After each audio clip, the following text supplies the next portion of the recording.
এখন আমি চাচ্ছি যে আমার স্ত্রীর স্পেসটা আপনারা সরাসরি না দেখেন। কিভাবে বোন হিসেবে তার এক ছাদের নিচে থাকলেন তাকে প্রশ্ন করেন না। আপনারা তো সবাই জানেন যে টোকাই মামুন বিয়ে করেছে, আর তাই দেখে লাইলা খালা সব জায়গা দিয়ে জল পড়তেছে।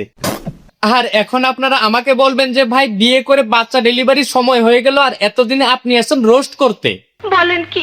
আসলে আমি এতদিন ওদের কাহিনী দেখতেছিলাম আর ভাবতেছিলাম যে কোন দিক দিয়ে ভরে দেব।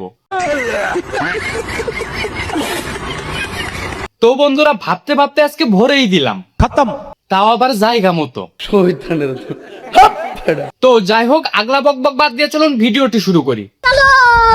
একদিকে মামুন তার নতুন বইয়ের মুখ দেখাচ্ছে না, এখন আমি চাচ্ছি যে আমার স্ত্রীর স্পেসটা আপনারা সরাসরি না দেখেন। দেখাচ্ছে শুধু পটকি।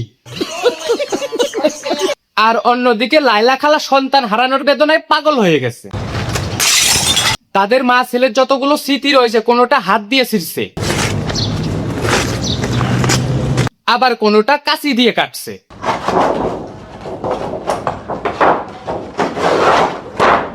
আরে শুধু এইটুকুই না, বলো বাবাজি, লাইলার ভিতরে মামুন যা যা রাখছিল সবকিছুই ফেলে দিচ্ছে। কি বলছিস তুই? আরে মিশা ভাই, লাইলার আলমারিতে মামুনের কাপড়ের কথা বলছে।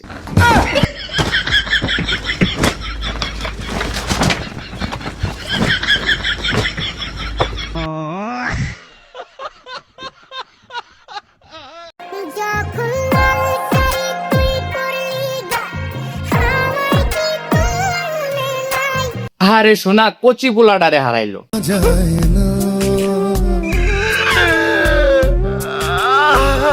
তবে আপনারা যারা এটা ভেবে অস্থির হচ্ছেন যে টোকাই মামুনের বইয়ের মুখ মনে হয় আর জীবনে দেখতে পারবেন না, ঠিক বলেছো।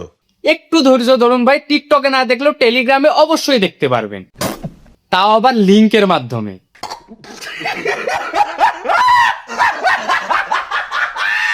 তো যাই হোক বন্ধুরা, আজকের ভিডিওটি এ পর্যন্তই। ভিডিওটি ভালো লাগলে অবশ্যই একটি সাবস্ক্রাইব করে যাবেন। ঠিক আছে, ঠিক আছে। আর এই ভিডিও সম্পর্কে আপনাদের মন্তব্যগুলো অবশ্যই কমেন্টে জানাবেন।